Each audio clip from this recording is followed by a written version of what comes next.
Olá, estudante! Eu sou o professor Robson Mendonça, estou aqui para mais uma aula de filosofia e hoje nós vamos estudar um pouquinho sobre a filosofia no Renascimento. Então nós vamos, de certa forma, nos dedicarmos a entender esse momento tão importante para a história da filosofia e também para a história da humanidade, pois nós vamos reparar um movimento muito geral ali com as artes, com a cultura, e muitas informações sendo ali deflagradas, recuperadas hora ou outra e também novidades muito importantes para esse período. Então, o que nós vamos verificar hoje? Nós vamos verificar exatamente essa possibilidade de uma filosofia que está saindo ali da Idade Média e está entrando na modernidade, está saindo um pouco dessa vinculação com a fé cristã, entrando de cheio na ciência. Então é muito importante nessa aula evidenciar os aspectos da filosofia nesse período, que é o Renascimento, e também demonstrar a relação entre conhecimento científico e filosofia. Nós vamos ver que esse período em que a ciência está nascendo, a filosofia vai ser muito importante para balizar esses conhecimentos. Então, o que você está esperando? Pega seu caderno, pega sua caneta, seu lápis, sua borracha, vem comigo. Vamos lá voltar no tempo ali, mas vamos dizer assim, até o século XIII, XIV, XV, XVI, e estudar um pouquinho esse período ali da filosofia e, obviamente, da história da humanidade, tão importante para a nossa vida. Então, vamos refletir. Vem comigo, vem refletir aqui comigo nesse momento. Como podemos ter segurança dos conhecimentos? Já parou para pensar se a gente pode realmente assegurar o conhecimento e dizer que ele é verdadeiro? Não, isso aqui é verdade, isso aqui é indubitável.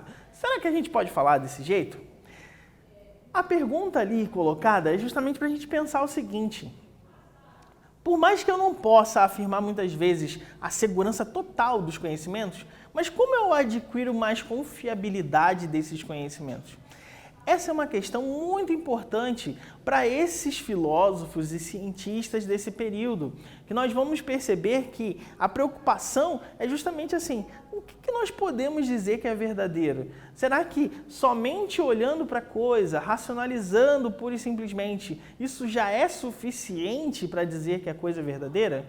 Muitas vezes nós vamos ver surgir nesse momento filosofias, pensamentos, obras que vão observar a realidade e vão mostrar os limites da razão, vão mostrar, por exemplo, que é necessário a gente aprofundar algumas questões, fugir de algumas falácias e, principalmente, nos afastarmos um pouquinho ali da metafísica, da transcendentalidade que vinha da medievalidade, do período medieval.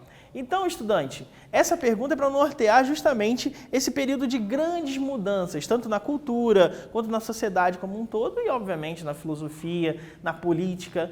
Nós estamos saindo de um mundo ali medieval, já passamos do feudalismo, daquele momento em que estão se estruturando os reinos, os principados e tudo mais.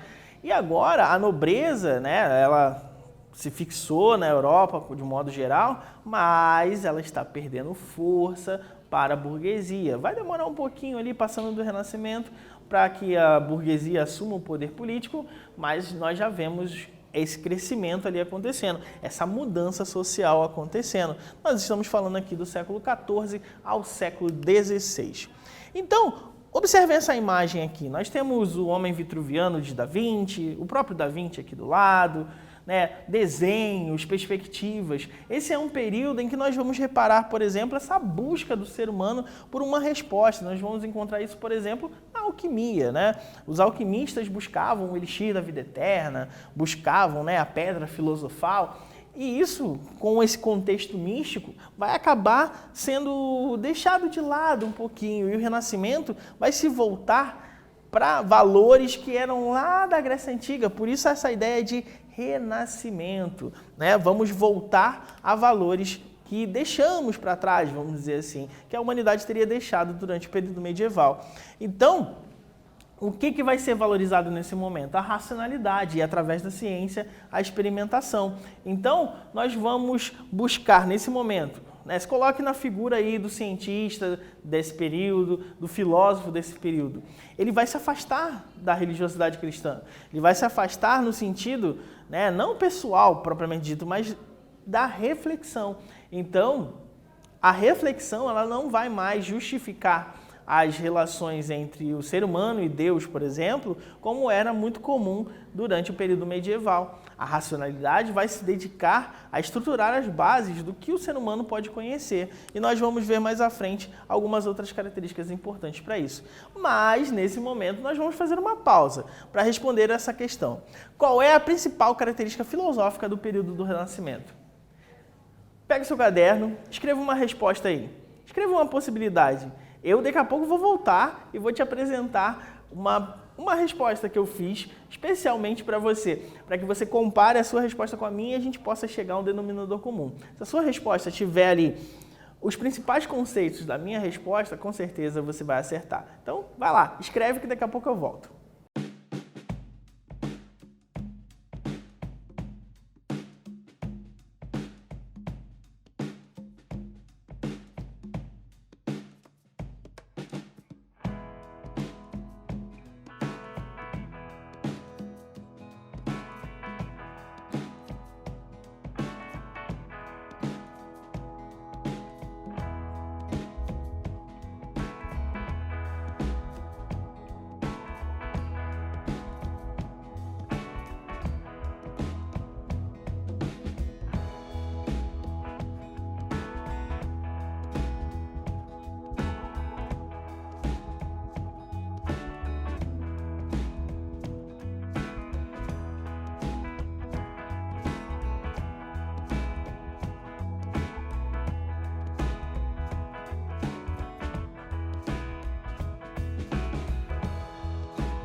Então, estudante, qual foi a resposta que você marcou aí?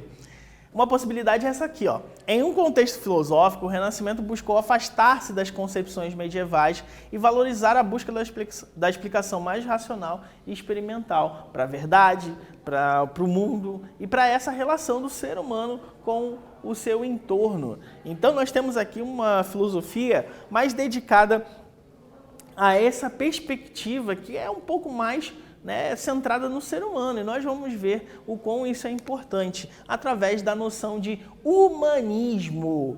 O humanismo vai ser talvez a principal característica desse período.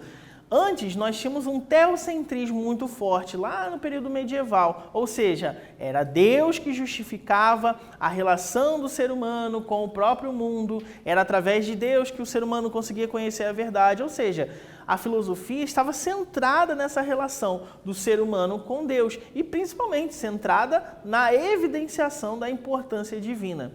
Já no período do Renascimento, nós vamos ver que o ser humano é colocado já no centro da questão.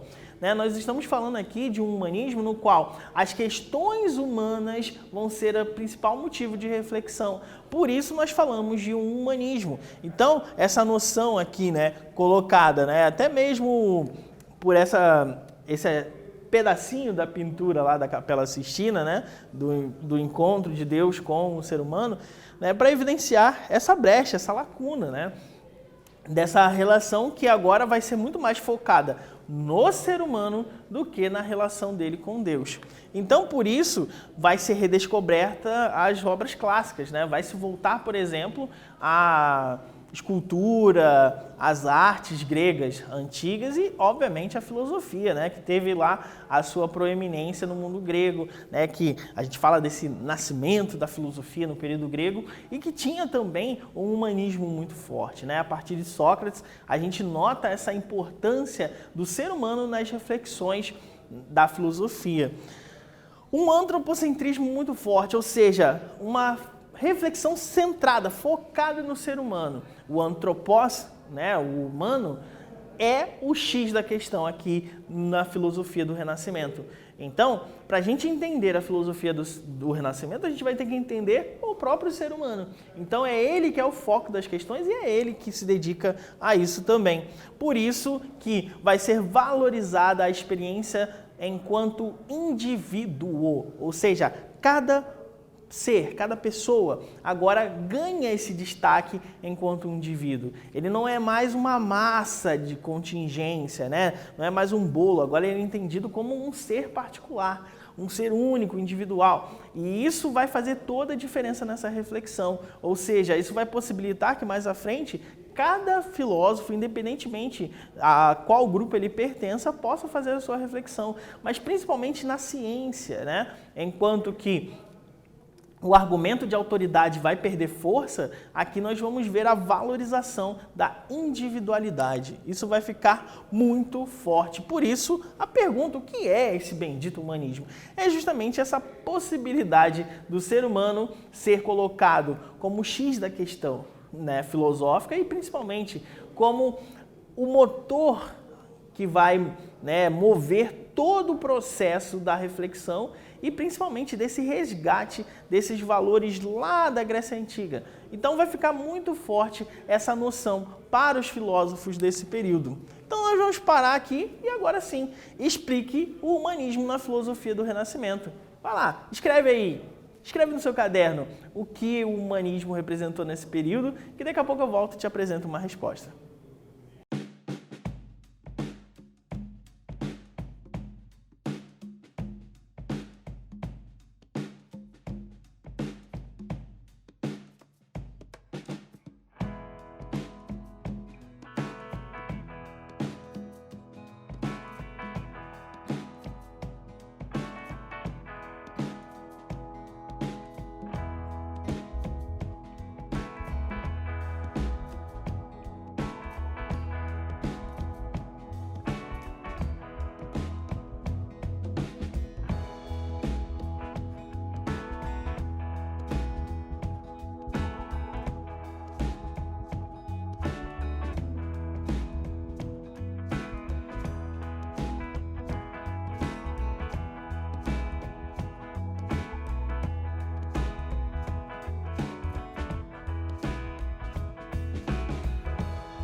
Então, estudante, qual foi a resposta que você marcou? Uma possibilidade é essa aqui, ó. O humanismo na filosofia do Renascimento é caracterizado pela centralidade e valorização do ser humano como foco das reflexões. Então, o humanismo apresenta essa característica, né, de nos mostrar, por exemplo, que o ser humano ele tem essa centralidade das reflexões. É o ser humano que está ali, ó, na ponta da faca, vamos dizer assim. Ele que está ali no centro, na frente, né? E o próprio ser humano acaba sendo fruto dessas reflexões, né? E acaba sendo ele o motivo real das reflexões desse momento. Então percebam a diferença. Enquanto na medievalidade nós vimos lá as reflexões centradas, né, em explicar Deus, explicar a existência de Deus ou coisa do gênero, agora nós vamos perceber então a própria condição da filosofia está focada no ser humano. Nós vamos ver também uma valorização das ciências humanas. Então nós vamos ver, né, algumas dessas áreas sendo importantes para esse período, né? Nós vamos verificar, por exemplo, até mesmo a estruturação de uma nova lógica, de uma nova possibilidade de conhecimento. Nós vamos ver que o próprio método vai se tornar importante, né? Então nós vamos ver a criação de vários métodos, né? Como o cartesiano, ou até mesmo o método experimental, né? nós vamos ver essa questão das humanidades nas artes, na oratória e outras áreas afins. E isso era muito forte na Grécia Antiga, né? Então lembre lá que entre os sofistas, né, os filósofos sofistas lá na Grécia Antiga, existia esse cuidado com a oratória, né, com a arte de falar em público, né, e com a retórica, né, o convencimento. Perceba que nesse momento, no Renascimento, essas questões vão voltar e vão ficar muito fortes. Em especial, nós vamos olhar para a cultura, né, para esse enriquecimento cultural que vai haver um resgate nesse momento. Uma imagem clássica aqui de uma autópsia, né? Algo que era proibido, né? Que vai ser algo buscado pelos cientistas, né? Perceba que nesse momento é muito crucial entender a relação do ser humano com essas proibições. Então, muita coisa vai ser feita meio que clandestina e a possibilidade de conhecer o ser humano vai ser um grande motivador dessas reflexões. Nós temos aqui alguns personagens importantes desse momento, como Francisco Petrarca, Desidério Erasmo, Nicolau Maquiavel. Maquiavel, por exemplo, traz para a gente uma reflexão política que vai separar política e ética, e nós vamos ver daqui a pouco. Também tivemos o Copérnico, né, o Thomas More, Francis Bacon e Galileu Galilei. São personagens importantíssimos para esse período. Veja, Galileu Galilei, por exemplo, trazendo uma nova forma de fazer ciência. Então, nesse momento, você para agora e vai explicar isso aqui, ó. Explique a valorização das ciências humanas no Renascimento. Então, houve essa valorização. Eu quero que você explique agora, escrevendo aí no seu caderno, esse período. Daqui a pouco eu volto e trago uma resposta.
Então, estudante, qual foi a resposta que você marcou? Vamos ver aqui?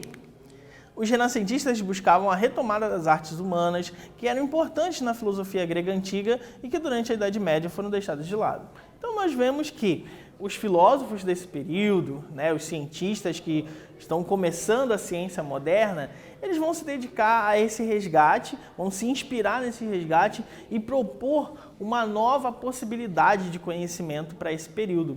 Olha como é importante nós pararmos e observarmos que a própria condição de reflexão desse período vai ter essa característica muito fortemente introjetada dentro de si de refletir sobre questões nesse sentido. Então nós vamos passar agora a ver alguns personagens importantes, como por exemplo Nicolau Maquiavel, né? Aqui com o livro O Príncipe. O Príncipe era uma teoria, né? Um modo, um modelo, um manual para mostrar como conseguir o poder e mantê-lo.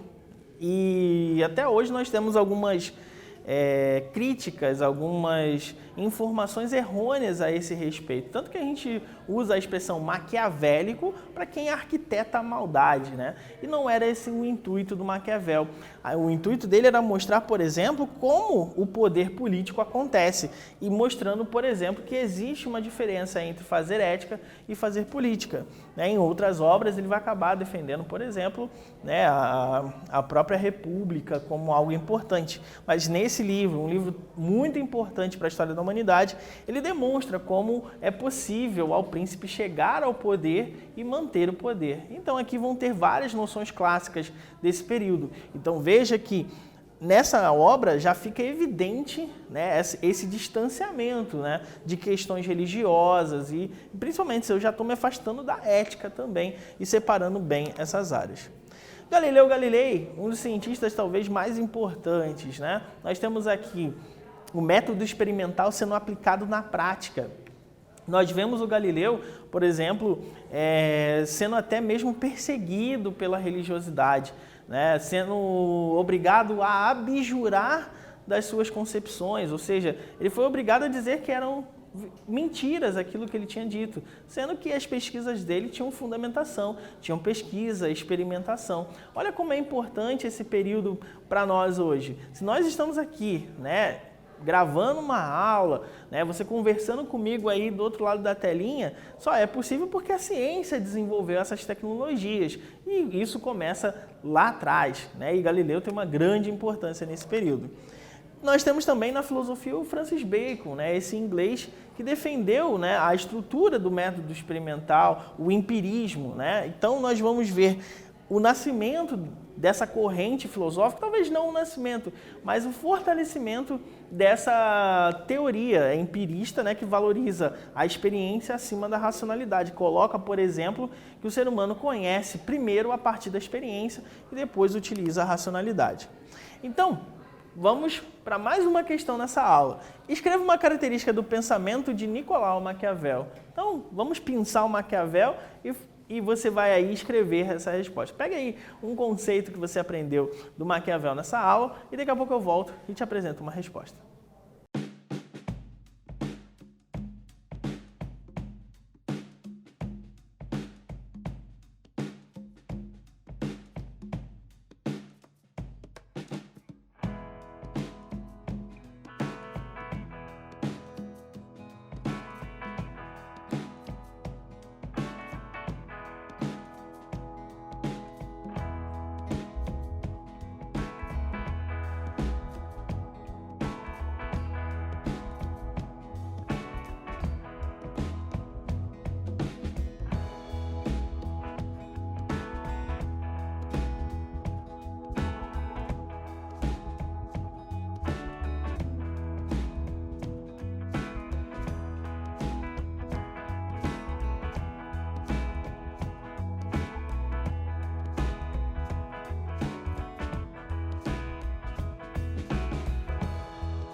Então, estudante, qual foi a resposta que você marcou? Aqui, ó, nós podemos falar do livro Príncipe como a obra, né, mais importante, ou pelo menos mais deflagrada. Importância é difícil a gente falar, mas pelo menos aquela que é mais conhecida, né? E essa característica muito crucial, né, que é a separação entre ética e política, e entre tantas outras perspectivas que você vai encontrar no Maquiavel, como, por exemplo, os fins justificam os meios, e outros tantos conceitos que são importantes nessa filosofia. Então, o que nós vimos hoje? Nós vimos aqui características do pensamento filosófico no Renascimento, também vimos principais autores do Renascimento e o humanismo na filosofia.